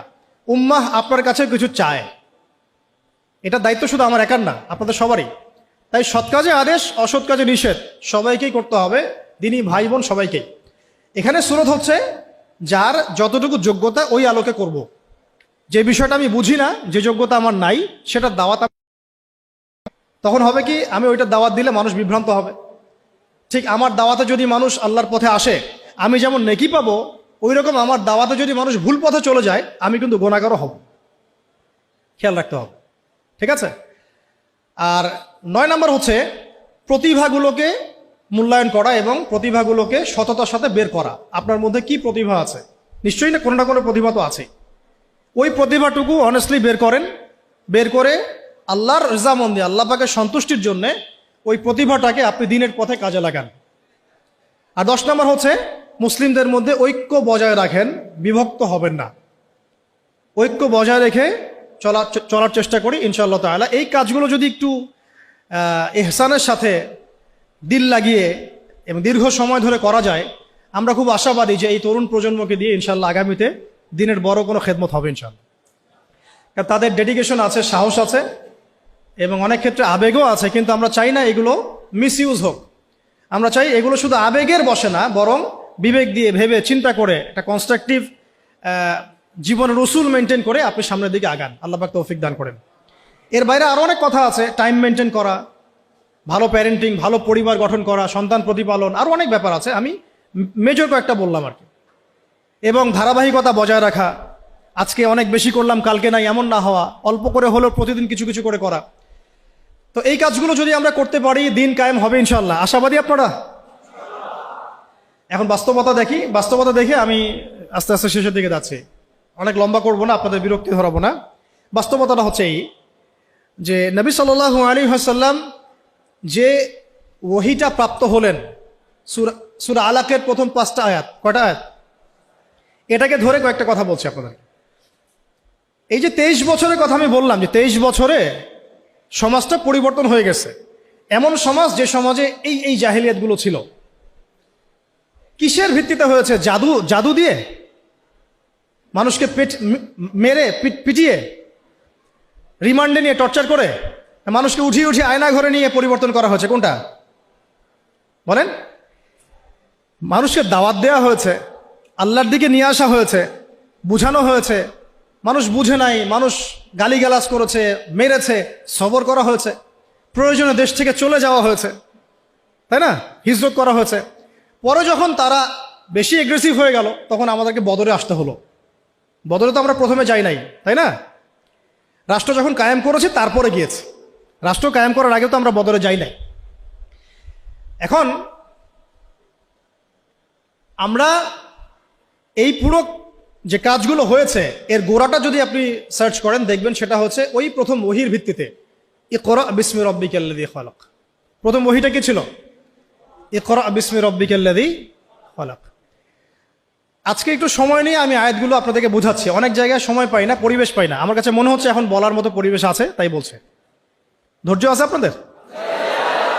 আচ্ছা, একটু শুনেন, আয়াতগুলো শুনেন। অনেকে এইটুক বলে আর কি, ইকরা বিসমি রাব্বিকাল্লাযী খালাক। এবং আমি দেখেছি অনেক সেকুলার প্রতিষ্ঠান ইভেন ইংলিশ মিডিয়াম স্কুল কলেজের বাইরেও আয়াতটা লেখা আছে। আসলে এর দ্বারা কি বোঝানো হয়েছে? নবী সাল্লাল্লাহু আলাইহি ওয়াসাল্লাম পেরেশান, এই সমাজটাকে কিভাবে পরিবর্তন করব। তিনি সমাজের এই জাহিলিয়াতগুলো থেকে নিজেকে দূরে সরিয়ে রাখেন, ওই হেরা গুহায় গিয়ে বসে থাকেন। আপনারা যারা নামাজ পড়েন 5 ওয়াক্ত, আপনার কানের পাশে যদি মিউজিক প্লে করা হয় ধুমধারাক্কা, আপনার কি ভালো লাগে? ভালো লাগে কি আপনার? নিশ্চয়ই ভালো লাগে না। আর নবী সাল্লাল্লাহু আলাইহি ওয়াসাল্লাম, যার আগেও কোনো গুনাহ নাই পরেও কোনো গুনাহ নাই, তার কাছে কেমন করে ভালো লাগবে? তিনি তো একজন নবী। সমাজে এইসব জাহিলিয়াত দেখে তিনি দূরে সরে থাকেন। দেখেন আমাদের সমাজেও কিন্তু যে মানুষগুলো একটু আল্লাহওয়ালা, সমাজের জাহিলিয়াত তাদেরকে ভালো লাগে না, তারা আলাদা হয়ে চলে। তখন সমাজ ওদেরকে বলে তারা আনসোশ্যাল, তাই না? আমরা বিপদে পড়ি, তখন খুব বিব্রতকর অবস্থায় পড়ি। তো নবী সাল্লাল্লাহু আলাইহি ওয়াসাল্লাম সেখানে পেরেশান। আল্লাহ পাক তখন পেরেশানি দূর করছেন এইভাবে ওহী নাজিল করে, যে আপনি যে সমাজটাকে পরিবর্তন করতে চাচ্ছেন এটা এমনি এমনি হবে না, এটার জন্য জ্ঞানের চর্চা দরকার, জ্ঞানের বিপ্লব দরকার। সুবহানাল্লাহ। এই জন্য প্রথম আয়াত আসছে পড়ুন। প্রথম আয়াত তো বলা হয় নাই যে শিরক করবেন না, মাদক দ্রব্য কেউ সেবন করবেন না, পর্দা করো, ইভেন নামাজ পড়ো, আল্লাহকে সিজদা করো, হ্যাঁ, সুদ খেও না, এরকম কি প্রথম আয়াত ছিল? প্রথমে বলা হচ্ছে পড়াশোনা করতে। ইকরা বিস্মি রব্বিকাল্লাযী খালাক। ইকরা মানে পড়ুন, ইকরা মানে বিস্মি মানে নামে, নাম দ্বারা, রব্বিক, রব্বিক মানে আপনার রবের, রব্বিকা আপনার রবের, আল্লাযী যিনি, খালাকা সৃষ্টি করেছেন। অর্থ দাঁড়াচ্ছে ইকরা বিস্মি রব্বিকাল্লাযী খালাক, পড়ুন আপনার সেই রবের নামে যিনি আপনাকে সৃষ্টি করেছেন। শুরুতে বলেছিলাম, আপনাদের মনে আছে কিনা, যে জ্ঞান আপনাকে আল্লাহর দিকে নিয়ে যাবে সেটাই জ্ঞান। এইটা হচ্ছে দ্য ডেফিনেশন অফ নলেজ। বুঝাতে পারছি কি ভাই? জ্ঞানের সংজ্ঞা কি? যে জ্ঞান আপনাকে আল্লাহর দিকে নিয়ে যাবে সেটাই হচ্ছে মূলত জ্ঞান। ইকরা বিস্মি রব্বিকাল্লাযী খালাক। এখনকার এই আয়াতটা নিয়ে আগে দুটো কথা বলে নেই। আচ্ছা দাঁড়ান, আগে অনুবাদটা করে নেই। দ্বিতীয় আয়াতে আল্লাহ পাক বলছেন খালাকাল ইনসানা মিন আলাক, খালাকাল ইনসানা মিন আলাক, যিনি মানুষকে সৃষ্টি করেছেন জমাট বাঁধা রক্তপিণ্ড থেকে। পুরা আমাদের যে মেডিকেল সায়েন্স আছে, এই আয়াত থেকে তাদের শেখার যে কত কি আছে আল্লাহ ভালো জানেন। ইকরা ওয়া রাব্বুকাল আকরাম, ইকরা ওয়া রাব্বুকাল আকরাম, আপনি পড়ুন, আপনার রব মহিমান্বিত। আল্লাযী আল্লামা বিল কলম, যিনি মানুষকে কলম দ্বারা জ্ঞান শিক্ষা দিয়েছেন। পুরো সিস্টেমটার মধ্যে আপনার কলম, এবং সেই লাউহে মাহফুজেও আছে কলম। কলম দিয়ে লাউহে মাহফুজে লেখা হচ্ছে। ইভেন কলম আল্লাহ পাকের প্রাচীন সৃষ্টি। আমাদেরকে সৃষ্টি করার, আসমান জমিন সৃষ্টি করার 50,000 বছর আগে আল্লাহ পাক এই কলম, এই লাউহে মাহফুজ, আরশ, এগুলো সব সৃষ্টি করেছেন। তাকদীর লিখে ফেলেছেন। কলমকে আল্লাহ পাক বলেছেন উকতুব, লিখো। কলম বলেছে মাযা আকতুব, আমি কি লিখবো? আল্লাহ পাক বলেছেন কিয়ামত পর্যন্ত যা হবে সব লিখে ফেলো। আমরা যে জীব আর জড়র সংজ্ঞা পড়েছি, সংজ্ঞাটা ঠিক না। আল্লাহ পাকের যখন হুকুম হবে, আজকে আমরা যেখানে বসে আছি এই জমিনও কথা বলবে ইনশাআল্লাহ। ইয়াউমাইযিন তুহাদ্দিসু আখবারাহা, যেদিন এই জমিন তার বৃত্তান্ত বর্ণনা করবে। তো জীব জ্বরের এই ক্লাসিক্যাল সংজ্ঞা বাদ দিয়ে আমরা এটা বোঝার চেষ্টা করি। তো আল্লাহ পাক বলছেন যে যিনি মানুষকে কলম দ্বারা জ্ঞান শিক্ষা দিয়েছেন। শুধু তাই না, আল্লামাল ইনসানা মা লাম ইয়ালাম, তিনি মানুষকে সেই জ্ঞান শিক্ষা দিয়েছেন যা মানুষ জানতো না। আপনারা যখন আর একটু পড়াশোনা করবেন দেখবেন বুদ্ধিবাদ পড়ানো হবে, যে মানুষ বায়োলজিক্যালি জ্ঞান অর্জন করেছে এমনটা পড়ানো হয়। অভিজ্ঞতাবাদ পড়ানো হয়, কেউ কেউ সমন্বয়ী মতবাদ পড়ার। কিন্তু আসলে জ্ঞানের উৎস কিন্তু আমরা না। জ্ঞানের মূল উৎস হচ্ছে আল্লাহ পাক নিজে, স্বয়ং তিনি হচ্ছেন জ্ঞানের মূল উৎস। আল্লাহ নিজে তার সৃষ্টিকে, মানে বান্দাদেরকে জ্ঞান শিক্ষা দিয়েছেন। দলিল আরেকটা আছে, আদম আলাইহিস সালামকে সৃষ্টি করার পরে আল্লাহ পাক কিন্তু বলেছিলেন ওয়াল্লামাল আদামা আসমাআ কুল্লাহা, আল্লাহ রাব্বুল আলামিন আদম আলাইহিস সালামকে তার পক্ষ থেকে সব নাম শিক্ষা দিয়েছেন। সুবহানাল্লাহ। জ্ঞানের মূল উৎস কে তাহলে? আচ্ছা, এখন এই 5টা আয়াত যখন নাজিল হলো, অর্থগুলো তো মোটামুটি জানলেন। ইকরা বিস্মি রব্বিকাল্লাযী খালাক, পড়ুন আপনার সেই রবের নামে যিনি আপনাকে সৃষ্টি করেছেন। খালাকাল ইনসানা মিন আলাক, যিনি মানুষকে জমাট বাঁধা রক্তপিণ্ড থেকে সৃষ্টি করেছেন। ইকরা ওয়া রাব্বুকাল আকরাম, পড়ুন আপনার রব মহিমান্বিত। আল্লাযী আল্লামা বিল কলম, যিনি মানুষকে কলম দ্বারা জ্ঞান শিক্ষা দিয়েছেন। আল্লামাল ইনসান মা লাম ইয়ালাম, মানুষকে সেই জ্ঞান শিক্ষা দিয়েছেন যা মানুষ জানতো না। এই যে গল্পের জার্নি বিগেন্স এখান থেকে। এরপরে 23 বছর পরে আপনি মক্কার দিকে তাকান, দেখবেন সেখানে কোনো শিরক নাই, আছে? কোনো রিবা নাই, আছে? কোনো মাদক নাই, কোনো মেয়ের অবমাননা, ইভেন কোনো জুয়া, ধর্ষণ, বিচ্ছিন্ন দু একটা ঘটনা ঘটতে পারে, কোনো গোত্রীয় হানাহানি, কিচ্ছু নাই। কত বছর? 23 বছর। জার্নিটা কোথা থেকে শুরু হলো? হেরা গুহা থেকে। কোন আয়াত থেকে? ইকরা, পড়ুন থেকে। এখন আপনারাও সব স্টুডেন্ট, আপনারাও পড়ছেন, মাশাআল্লাহ 15 বছর হয়ে গেছে। আমরাও পড়েছি, আমারও 15 বছর চলে গেছে। এর আগেও অনেক জেনারেশন পড়েছে, তাদেরও শত শত বছর চলে গেছে।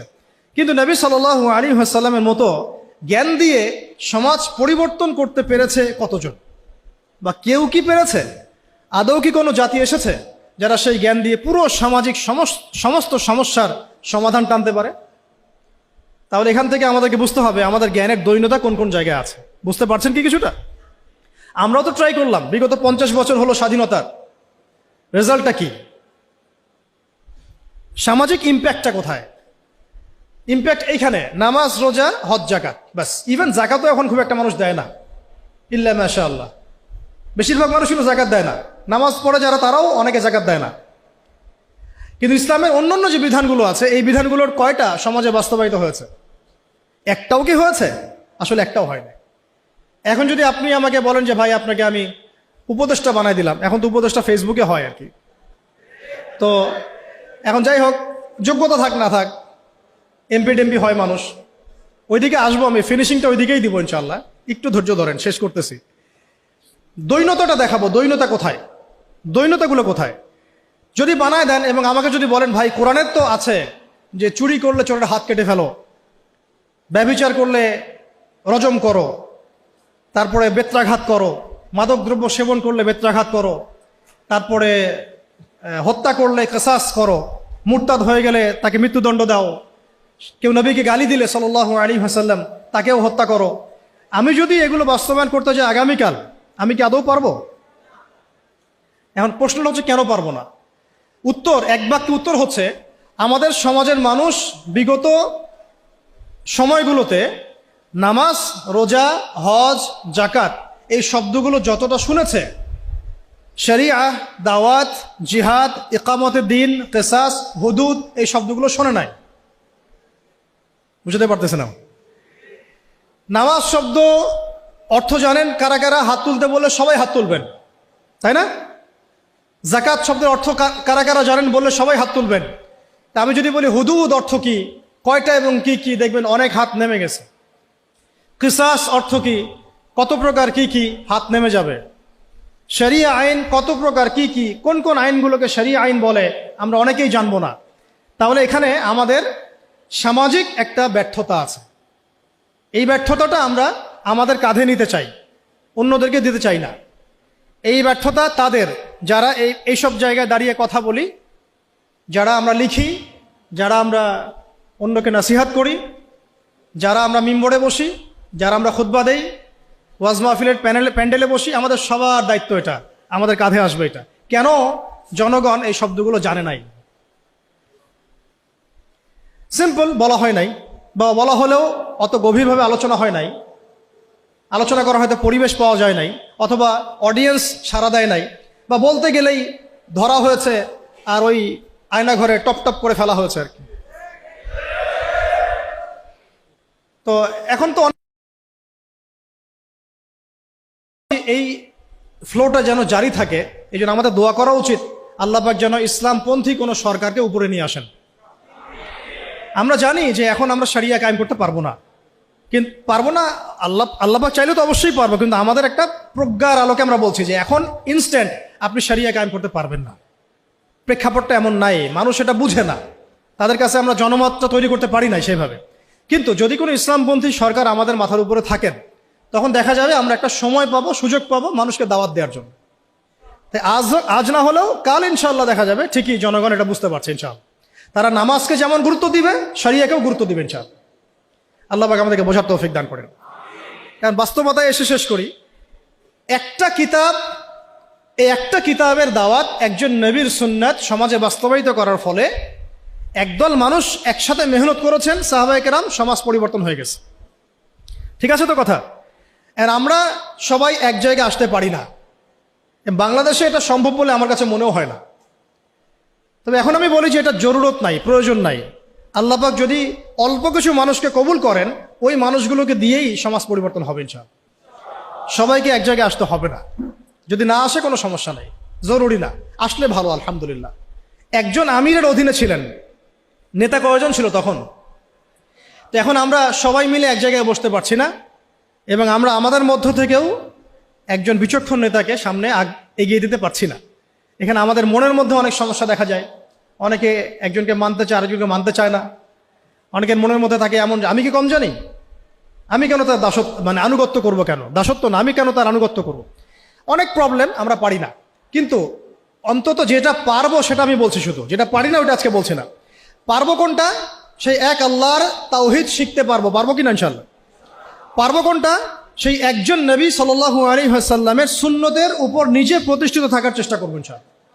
আমার দেহ, আমার চিন্তা, আমার চেতনা, আমার কাজ, আমার কর্ম সব নবীর সুন্নাহ মোতাবেক হবে ইনশাআল্লাহ। পারবো কোনটা? সেই একটা কিতাব আল কোরআনের হক আদায় করা। পারবো তো ইনশাআল্লাহ? শেষ পয়েন্টটা আপনাদের সাথে আজকে শেয়ার করছি আজকের মতো, যে ওই যে একটা কিতাব, এই কিতাবের হক আছে মোট 6টা। কয়টা বলেন? 1 নাম্বার, বিশুদ্ধ করে তেলাওয়াত শেখা। 1 নাম্বার, আমার সাথে বলেন, 1 নাম্বার বিশুদ্ধ তেলাওয়াত শেখা। 2 নাম্বার এর ভাষা শিক্ষা করা, কোরআনের ভাষা শিক্ষা করা, নিজের উপরে ফরজ করে নেওয়া উচিত। কোরআনের ভাষা যে জানে না, সে কোরআন বুঝতে পারবে না, ফুল স্টপ। অনুবাদ পড়ে কোরআন বোঝা যাবে না। যা বুঝবেন সেটা ভাষা। অ্যারাবিক টু অ্যারাবিক না বুঝতে পারলে কোরআনের মূল অন্তর্নিহিত সার আপনি উদ্ধার করতে পারবেন না, চরমভাবে ব্যর্থ হবেন। একটা ল্যাঙ্গুয়েজ না জানলে আমি ইংরেজি ডিপার্টমেন্টে ভর্তি হতে পারবো না। সিম্পল, এটা অ্যাজ সিম্পল অ্যাজ দ্যাট। আমি ইংরেজি জানি না, তাহলে ইংরেজি মাধ্যমে আমি পড়াশোনা করতে পারবো না, সিম্পল। আরবি জানি না, আমি কোরআন বুঝতে পারবো না। যা বুঝতে পারবো সেটা অনুবাদ দেখে বোঝাটা, আর কোরআনের গভীরে যে ঢোকা, এটা 7 জমিন আর 7ম আসমানের মধ্যে পার্থক্য, এত বেশি পার্থক্য, সম্ভব না। তো 2 নাম্বার হচ্ছে আমাকে ভাষা শিখতেই হবে। আমরা একটা জোর দাবি জানাবো, প্রত্যেকটা প্রতিষ্ঠানে যেন কোরআনুল কারীম শিক্ষাটাকে বাধ্যতামূলক করা হয়। প্রত্যেকটা প্রাইমারি স্কুলেই আল কোরআনের শিক্ষাটাকে বাধ্যতামূলক করতে হবে। আপনারা এগ্রি করেন তো নাকি? ইনশাআল্লাহ। প্রত্যেকটা হাই স্কুলে আরবি ভাষা শিক্ষাটাকে বাধ্যতামূলক করা উচিত। যেভাবে ইংরেজি বাধ্যতামূলক করেছেন ঠিক সেইভাবেই। প্রত্যেকটা ইউনিভার্সিটিতে নবী সাল্লাল্লাহু আলাইহি ওয়াসাল্লামের জীবনীর জন্য সিরাতের আলাদা ফ্যাকাল্টি থাকতে হবে ইনশাআল্লাহ। প্রত্যেকটা প্রতিষ্ঠানে ফরজে আইনের কোর্স থাকতে হবে। আমাদের ভাইরা জানবে কোন কোন বিষয়গুলো ফরজে আইন। প্রতিটা বিশ্ববিদ্যালয়ে আমাদের উচিত আল কোরআনের তাফসীরের জন্য কিছু কিছু ফ্যাকাল্টি চালু করা, ইসলামের ইতিহাস চালু করা, ইসলামী ফিকহের নলেজ অর্জন করা, এবং আকীদার জ্ঞান অর্জন করা। অন্তত এই 4-5টা সাবজেক্ট আমাদের প্রত্যেকটা প্রতিষ্ঠানে থাকা উচিত। ইউনিভার্সিটি লেভেলের কথা বলছি, অন্তত ইউনিভার্সিটি লেভেলে। আর মূল পড়াশোনা তো আমরা করব প্রাইমারি লেভেল থেকেই। আল্লাহ পাক আমাদেরকে তৌফিক দান করেন। তো শিক্ষানীতিতে অনেক দৈন্যতা আছে, ওইটা আমার লাস্ট পয়েন্ট হবে ইনশাআল্লাহ। আগে বলে নেই যে 6টা কি। একটা কি ছিল? কোরআনের বিশুদ্ধ তেলাওয়াত শেখা। 2, এর ভাষা শিক্ষা করতেই হবে আপনাকে আমাকে। 3 নাম্বার হচ্ছে কোরআনের অর্থ বোঝার চেষ্টা করতে হবে, কোরআনের অর্থ বোঝার চেষ্টা করা, এবং এটা একা একা হবে না, ওলামায়ে কেরাম লাগবে। 4 নাম্বার আল কোরআনের সমস্ত আদেশ মেনে চলতে হবে। রাজি আছি ইনশাআল্লাহ? 5 নাম্বার আল কোরআনের সমস্ত নিষেধ বর্জন করতে হবে। পারা যাবে ইনশাআল্লাহ?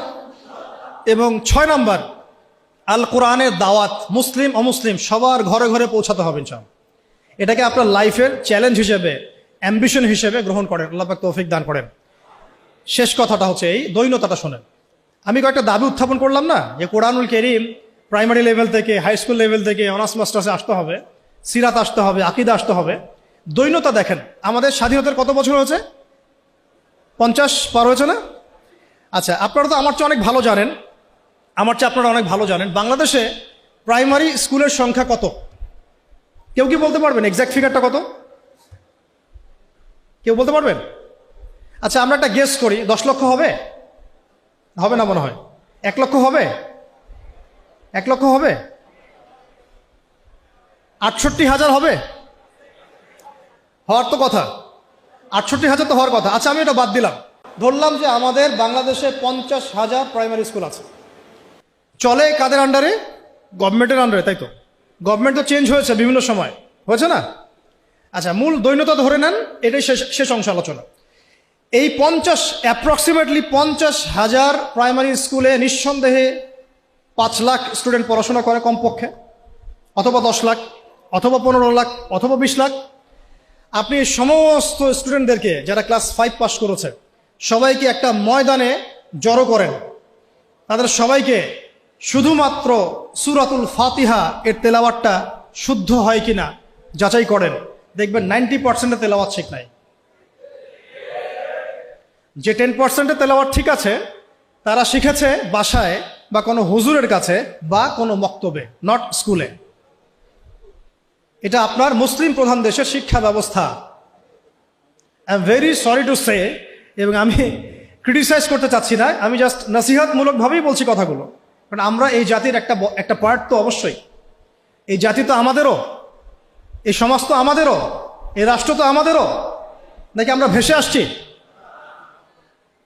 আপনার ছোট্ট মেয়েটা বা ছেলেটা বা আপনার ভাই বোন যে ক্লাস 5 পাস করেছে প্রাইমারি স্কুলে বা কোনো বেসরকারি স্কুলে বা কোনো ইংলিশ মিডিয়াম স্কুলে, সে আল কোরআন তেলাওয়াত তো দূরে থাক, সূরা ফাতিহা বিশুদ্ধ করে পড়তে পারে না।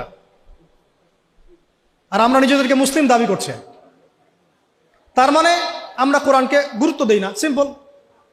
আপনার ওই ক্লাস 5 পাস করা ছেলেটা বাংলা পড়ে, কবিতা পড়ে, ইংরেজি পড়ে, অঙ্ক পড়ে, সবই পড়ে, কোরআন পড়ে না, তার মানে আপনি কোরআনকে গুরুত্ব দেন না। সিম্পল। কোরআন আপনার কাছে 4th সাবজেক্ট, আমার কাছে 4th সাবজেক্ট। মুসলিম প্রধান দেশের শিক্ষা সিস্টেম। আমরা অনেক কথা বলছি, উপদেষ্টা, এই প্যানেল, সেই প্যানেল, কমিশন। শিক্ষা কমিশন নিয়ে কোনো আলোচনা হচ্ছে না, শিক্ষা কমিশনটা গঠন করা হচ্ছে না, সেই প্রাচীন কমিশন আবার ইম্পোজ করার চেষ্টা করা হচ্ছে। অথচ শিক্ষা হচ্ছে জাতির মেরুদণ্ড। আমার মেরুদণ্ডই ঠিক নাই, আমি ব্যাংকিং সিস্টেম কিভাবে চেঞ্জ করব?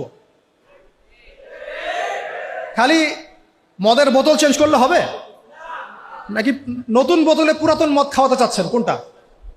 এটাই তো। মদের বোতল চেঞ্জ করলে হবে? আমরা কি নতুন কোন বোতলে সেই পুরাতন মদ খেতে চাই? এবার আসেন, এই 50,000 প্রতিষ্ঠানের স্টুডেন্টদের কথা বাদ দেন, তাদেরকে যারা পড়ায় সেই সমস্ত শিক্ষকদেরকে একটা জায়গায় বসান। এই সমস্ত শিক্ষকদের কোরআন তেলাওয়াত চেক করেন, এদের 90%, তাদের 90% কোরআন বিশুদ্ধ করে তেলাওয়াত করতে পারে না। তারা আপনার বাচ্চার শিক্ষার দায়িত্ব নিয়েছে।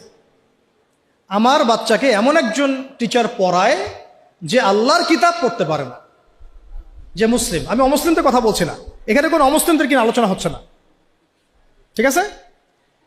সরায় দেন। এবার আসেন হাই স্কুল, সংখ্যা কত? দেখবেন লাখ লাখ। হাই স্কুলের সব স্টুডেন্টদেরকে বসান, একজন একজন করে চেক করেন, দেখবেন এদের মধ্যেও মিনিমাম 80% কোরআন তেলাওয়াত করতে পারে না। তার হাই স্কুলে পড়াশোনা করেছে 8 থেকে 10 বছর, 8 থেকে 10 বছর, প্রায় লক্ষ লক্ষ টাকা খরচ করা হয়েছে, সময় দিয়েছে, তারা পরিশ্রম করেছে, পরীক্ষার পর পরীক্ষা, এক সেমিস্টার আরেক সেমিস্টার, এক টার্ম আরেক টার্ম, কোচিং, প্রাইভেট, অ্যাসাইনমেন্ট, এইটা সেইটা, কোরআন তেলাওয়াত করতে পারে না। আর আমরা আইএমএ জাহিলিয়াতকে চেঞ্জ করতে চাচ্ছি, অথচ আমি দেখালাম চেঞ্জটা হয়েছে ইকরা বিসমি রাব্বিকাল্লাযী খলাক দিয়ে। জার্নি এখান থেকে শুরু হয়েছিল। এমন কোনো সাহাবী আপনি খুঁজে পাবেন না যিনি কোরআন তেলাওয়াত করতে পারেন না। এমন কোনো সাহাবী আপনি পাবেন না যিনি কোরআনের অর্থ বুঝেন না। এমন কোনো সাহাবী পাবেন না যিনি কোরআনের আদেশ নিষেধ মানেন না, দাওয়াতের কাজ করেন না। এবার এই হাই স্কুলের সব বাচ্চাদেরকে সরায় দেন, সরায় দিয়ে সব টিচারদেরকে বসান। হাই স্কুলের যারা টিচার তাদের মধ্যে ম্যাক্সিমামই 70% তো হবেই আমার ধারণা যারা কোরআন তেলাওয়াত করতে পারেন না। সূরাতুল ফাতিহা আপনাদের শুদ্ধ না, সূরা ফাতিহা শুদ্ধ না। আপনারা লক্ষ লক্ষ স্টুডেন্টের ভবিষ্যৎ বিনির্মাণের দায়িত্ব নিয়ে বসে আছেন, কোরআন তেলাওয়াত করতে পারেন না। আপনি কোরআনকে গুরুত্ব দেন না। ইলমের মূল যে সোর্স, জ্ঞানের মূল যে উৎস, তার সাথে আপনার কোনো তাল্লুক সম্পর্ক নাই, কিন্তু আপনি জাতির শিক্ষক, বেতন পাচ্ছেন, ভাতা পাচ্ছেন, কোনো কোনো ক্ষেত্রে আপনি পেনশন পাচ্ছেন, ইত্যাদি ইত্যাদি। একটু উপরে যাই, এই যে বলেছিলাম শেষে একটু চেপে ধরবো আর কি, এটা চেপে ধরার সময় খুব বেশি হয়ে যাচ্ছে নাকি? প্র্যাকটিক্যাল কিছু কথা, শেষ 5 মিনিট ইনশাআল্লাহ। এরপরে একটু উপরে যাই, আপনারা কোন লেভেলে আছেন? অনার্স। অনার্স লেভেলে বাংলাদেশের প্রতিষ্ঠান নিশ্চয়ই 1000-এর কম না? হ্যাঁ, রিনাউন্ড প্রতিষ্ঠান, স্ট্যাবলিশড। তাদের সমস্ত স্টুডেন্টের মধ্যে ছেলে আছে, মেয়ে আছে, সবাইকে একটা মাঠের মধ্যে বসা সবাইকে একজন একজন করে ইন্ডিভিজুয়ালি অনলি সূরা ফাতিহার তেলাওয়াত শোনা, অনলি সূরা ফাতিহা। আমি কিন্তু আল কোরআনের পুরা অনুবাদের কথাও বলি নাই, তাফসিরের কথাও বলি নাই, অর্থের কথাও বলি নাই, কিছুই বলি নাই। দেখবেন এর মধ্যে মিনিমাম 60%-এর তেলাওয়াত সহি না, করতেই পারে না, দাঁত ভেঙে যাচ্ছে। সে পড়াশোনা করছে 15 থেকে 16 বছর ধরে, আরো বেশি হতে পারে, আরো বেশি হবে। এখানে 10 বছর, এখানে 2, 18, এদিকে 20, 18 থেকে 20। আমরা মুসলিম প্রধান দেশে থাকি, এটা আমাদের শিক্ষা ব্যবস্থার অবস্থা। এবং আমরা আবার মানে চাইও যে আল্লাহর জমিনে দিন কায়েম হোক। আমরাই আবার চাই যে আল্লাহর জমিনে দিনটা কায়েম হোক। আর যে বাকিরা পারে তারা কোথায় শিখেছে? হয় কোনো মাদ্রাসায়, হয় কোনো মক্তবে, অথবা ইন্ডিভিজুয়ালি কোনো ওস্তাদের কাছে। নট একাডেমিক্যালি, নট ইনস্টিটিউশনালি, যেখানে সে পড়ে সেখানে সে শিখে নাই। তার সাবজেক্ট এটা নাই, তার সাবজেক্টে 12টা সাবজেক্ট আছে। তার যে একটা সাবজেক্ট নিয়ে অনার্স পড়ে, আপনারও তো 6টা সাবজেক্ট আছে ফ্যাকাল্টিতে, আছে না? ওই সাবজেক্টের মধ্যে কোরআন নাই, তাফসীর বলিনি আমি, অর্থও বলি নাই, হিফসও বলি নাই, ভাষাও বলি নাই, কোরআনের সাহিত্যের কথা বলি নাই, শুধু বলেছি কোরআন তেলাওয়াতটুকু নাই। আপনারা কি দাবি করেন যে আপনারা মুসলিম প্রধান দেশে থাকেন? এটা একটা চরম সেকুলার স্টেট, এটা ইসলামিক স্টেট নয়, এটা একটা চরম রকমের সেকুলার স্টেট, যেখানে নামাজ, রোজা, হজ, জাকাত, তসবিহ, তাহলিলের মধ্যে ইসলামকে সম্বন্ধ করা হয়েছে। শিক্ষা, অর্থনীতি, রাজনীতি, সংস্কৃতি, এগুলো থেকে ইসলামকে মাইনাস করে দেওয়া হয়েছে। এটাই জাতির সবচেয়ে বড় দুঃখ, সবচেয়ে বড় দুর্দশা। আল্লাহ পাক আমাদেরকে বোঝার তৌফিক দান করেন। এবার এই সমস্ত অনার্স পড়ুয়া ভাইদের, বোনদের, টিচারদেরকে আমরা বসাতে চাই একটা জায়গায়। এটা কল্পনা করছি আর কি, আমরা অঙ্ক করি মনে মনে। বসান, একজন একজন করে আপনি চেক করেন। তারা বাংলায় পারদর্শী থাকবে, সাধারণ জ্ঞান তারা জানবে, সাম্প্রতিক বিশ্ব তাদের মুখস্থ থাকবে, তারা কেউ কেউ বিসিএস ক্যাডার হবেন, আরও বড় হতে পারেন, ইংরেজি একদম ফ্লুয়েন্টলি বলে দিবেন, আমি যে লেকচার দিলাম সেটা ইংরেজিতে অনুবাদও করতে পারবেন, এবং রাষ্ট্রীয় বড় বড় দায়িত্বে তারা থাকবেন, বেতন পাবেন, ভাতা পাবেন, বাড়ি গাড়ি পাবেন। বাট আপনারা অন্তত 50% তাদের কোরআন তেলাওয়াত করতে পারেন না। আপনারা লক্ষ লক্ষ তরুণ প্রজন্মের মেরুদণ্ড গড়ার কারিগরের দায়িত্ব নিয়েছেন কোরআন ছাড়াই, কোরআনের সাথে কোনো রকম সম্পর্ক ছাড়াই। হ্যাঁ, ওই বয়সে গিয়ে অনেকে হয়তো চিল্লা দিচ্ছেন, তাবলীগে সময় দিচ্ছেন, বা কোনো মসজিদে যাচ্ছেন, কোনো হুজুরকে ধরছেন, ধরে শিখছেন। তাদের সংখ্যা 0.111%, 0.0011%, খুবই কম। বেশিরভাগ তো বলছেন যে ফ্রি মিক্সিং থাকলে সমস্যা নাই, ক্লাসে এগুলো পড়ানোই যায়, ট্রান্সজেন্ডার এটা কোনো বিষয় না, হ্যাঁ, রিবা এটা কোনো বিষয় না, এই যুগে কি ওইসব বিষয় চলে, এগুলো মৌলবাদী বিষয়, ইত্যাদি ইত্যাদি। আপনারা পশ্চিমাদের ভাষায় কথা বলছেন। এবার এই সব সরায় দেন, মাস্টার্সের ভাইদেরকে বসান, সেম অবস্থা, লম্বা করছে না। মাস্টার্সের টিচারদেরকে বসান, সেম অবস্থা। এখন বাইরে আছে আমাদের বেসরকারি ইংলিশ মিডিয়াম প্রতিষ্ঠানগুলো, তাদেরকে বসান, সেম অবস্থা। কিন্তু কোনো কোনো ক্ষেত্রে দেখা যায় তাদের মধ্য থেকে কোরআনের হাফেজ বের হয়েছে। এমনও ইংলিশ মিডিয়াম স্কুল আছে, আমি নিজেও একসময় কাজ করেছি, আমাদের পড়াশোনার ব্যাকগ্রাউন্ড তো এগুলোই ছিল আর কি। ওখানেও দেখতাম অনেক হাফেজ আছে, হচ্ছে, প্রাতিষ্ঠানিকভাবে হচ্ছে অথবা বেসরকারিভাবে হচ্ছে বা ব্যক্তিগত উদ্যোগে হচ্ছে। তো ইংলিশ মিডিয়াম প্রতিষ্ঠানগুলোকে বসান, সেম অবস্থা দেখবেন। অন্যান্য সরকারি কারিকুলামের বাইরে যারা বেসরকারি স্কুল করেছে তাদেরকে বসান, দেখবেন সেম অবস্থা। বেসরকারি স্কুল, বেসরকারি কলেজ, বেসরকারি ইউনিভার্সিটি, সেম অবস্থা। তাদের বড় বড় গর্জিয়াস প্রতিষ্ঠান আছে, বিশাল বিশাল ক্যাম্পাস, বিশাল বিশাল জমি, কোরআন নাই। ইল্লাল কোরআন, কুল্লু শাই মওজুদ, সবকিছু মওজুদ আছে ইল্লাল কোরআন, কোরআন ছাড়া। যেটা যেটা আছে এটা এতই কম, এটা আই ওয়াশ শোডাউন করা ছাড়া কিচ্ছু না। এটা আই ওয়াশ করা যে আমি কিছুটা কোরআন পড়াই। আমাদের ওস্তাদ একটা কথা বলেন, আমাদের ওস্তাদের কথা বলছি, ওস্তাদ হচ্ছেন আমাদের বাইতুল মোকাররমের বর্তমান খতিব। তিনি একটা কথা বলেন যে মানুষ, এটা আমাকে বলেছেন পার্সোনালি, অন্যদেরকে বলেছেন কিনা আমি জানি না, যে মানুষ যে বিষয়টাকে গুরুত্ব দেয় তার জন্যে মানুষ সময় ঠিকই বের করে নেয়। মানুষ যে বিষয়টাকে গুরুত্ব দেয় তার জন্য মানুষ সময় ঠিকই বের করে নেয়। ফোন চালাতে তো আমাকে বলা হচ্ছে না, আমি টাইম বের করে নিচ্ছি। বড় বড় ক্ষেত্রে গার্লফ্রেন্ডকে সময় দিতে আমাকে বলা হচ্ছে না, আমি টাইম বের করে নিচ্ছি। আমি ইউটিউবিং করতে টাইম বের করে নিচ্ছি। আমি ব্যবসার জন্য টাইম বের করছি, রাজনীতি করার জন্য টাইম বের করছি। কোরআন শেখার জন্য আমার টাইম হচ্ছে না। তার মানে আমি কোরআনকে, সিরাতকে, হাদিসকে, ইসলামের প্র্যাকটিক্যাল বিষয়গুলোকে আমি এতটা মূল্যায়ন করছি না। As simple as that. তো উস্তাদের একটা কিতাব আমার হাতে আছে, জাস্ট একটা বলে দেই, কয়েক সেকেন্ড লাগবে। প্রত্যেক ভাই যারা আজকে লেকচার শুনছেন, যারা তালেব ইলম মানে জ্ঞানের ছাত্র, আমরা আলেম হওয়ার কথা বলছি না, আমরা বলছি শুধু তালেবে ইলম হয়ে যান, মানে জ্ঞানের ছাত্র হয়ে যান। যারা জ্ঞানের ছাত্র হতে চান, যে আমিও একটু জ্ঞান শিখবো, আমিও একটু ছাত্র হব, এই বইটা মাস্ট বি পড়বেন।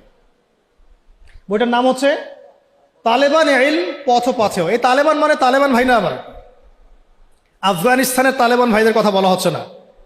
তলেব মানে হচ্ছে কি? ছাত্র, অনুসন্ধানকারী। তলেব মানে কি? অনুসন্ধানকারী, মানে যে জ্ঞান শিখতে চায়।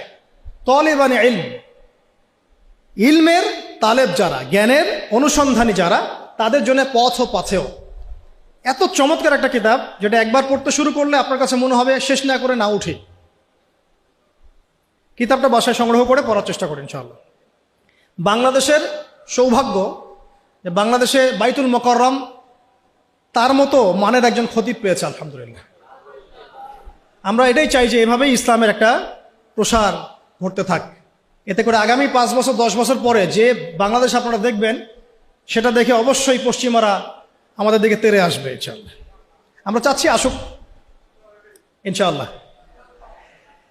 শেষ কথা, এবার এই পুরো শিক্ষা সিস্টেমটা যারা পরিচালনা জায়গায় বসাই, অঙ্ক করি মনে মনে আর কি, সবাইকে একটা কনফারেন্স হলে বসায় দেন, যারা যারা এই শিক্ষা সিস্টেমটাকে ডিল করে, যারা নীতি নির্ধারক, পলিসি মেকার এই শিক্ষা সিস্টেমের, যেটা বিগত প্রায় 40-50 বছর থেকে চলছে মুসলিম কান্ট্রিতে আর কি, যার ভুক্তভোগী আমরা সবাইকে আপনি একটা জায়গায় বসান। আমি গ্যারেন্টি দিচ্ছি তাদের 80% সূরা ফাতিহা পড়তে পারে না। আরো বেশি হইতে পারে। আমি কমায় বলছি। বাকি যারা পারে তারা ব্যক্তিগত উদ্যোগে শিখেছে। এবার আরেকটু উপরে যাই, এই শিক্ষা কমিশনটা যারা নিয়ন্ত্রণ করে, এই সমস্ত পার্লামেন্ট সদস্যদেরকে বসান। তারাই তো নিয়ন্ত্রণ করে, তাই তো? 360 জনকে বসান, স্পিকার সাহেব সহ। তাদের মধ্যে কেউ কেউ হয়তো সহিহ বুখারী পড়েছে বলে দাবি করে আর কি। তো যাই হোক, তাদেরকে বসান একটা জায়গায়। এটা আমি বিনয়ের সাথে বলছি, লজ্জার কিছু নাই এবং আঘাত করতে চাচ্ছি না। এটা তাদেরও তো পরকাল আছে না, আল্লাহর সাথে তো তাদেরও সাক্ষাৎ করতে হবে। যদি বলে আমাদেরকে কেউ দাওয়াত দেয় নাই, আমরা সেই জায়গা দিচ্ছি না, আমি দাওয়াত দিয়েছি আপনাকে, আমি আপনাকে দাওয়াত দিয়েছি, এটা আপনার দলিল, হুজ্জাত। এই 360 জনকে বসান, বসিয়ে আপনি তাদের সবার কোরআন তেলাওয়াতটা চেক করেন। আমি আপনাকে গ্যারান্টি দিচ্ছি তাদের 90% বিশুদ্ধ করে কোরআন তেলাওয়াত করতে পারেন। তারা পুরো রাষ্ট্রের শিক্ষা সিস্টেমটাকে নিয়ন্ত্রণ করছেন, পলিসি মেকারদেরও পলিসি মেকার। আরো বেশি হবে। তার এই যদি হয় একটা মুসলিম কান্ট্রির অবস্থা, তাহলে আমাদের এই যে লক্ষ লক্ষ না কোটি কোটি ছেলে, কোটি কোটি মেয়ে, হাজার হাজার স্কুল, লক্ষ লক্ষ কলেজ, এই আপনার প্রাইমারি স্কুল, হাই স্কুল, বেসরকারি স্কুল, ইউনিভার্সিটিস, এখানে তো মিনিমাম কোটি কোটি মানুষ পড়াশোনা করছে। এই কোটি কোটি মানুষের শিক্ষার দায়িত্ব যারা নিয়েছেন, তারা কোরআনুল কারীমকে মূল্যায়ন করেন নাই। এই কোরআন বিবর্জিত, সুন্নত বিবর্জিত, সিরাত বিবর্জিত, ইসলামের নীতি নৈতিকতা বিবর্জিত একটা শিক্ষা ব্যবস্থা কিভাবে একটা জাতিকে ইসলামী রাষ্ট্রের দিকে নিয়ে যেতে পারে, এটা আপনাদের কাছে আমার প্রশ্ন। এই প্রশ্ন রেখে আমি আমার বক্তব্য শেষ করছি। ওয়া আখিরু দাওয়ানা আনিল হামদুলিল্লাহি রাব্বিল আলামিন।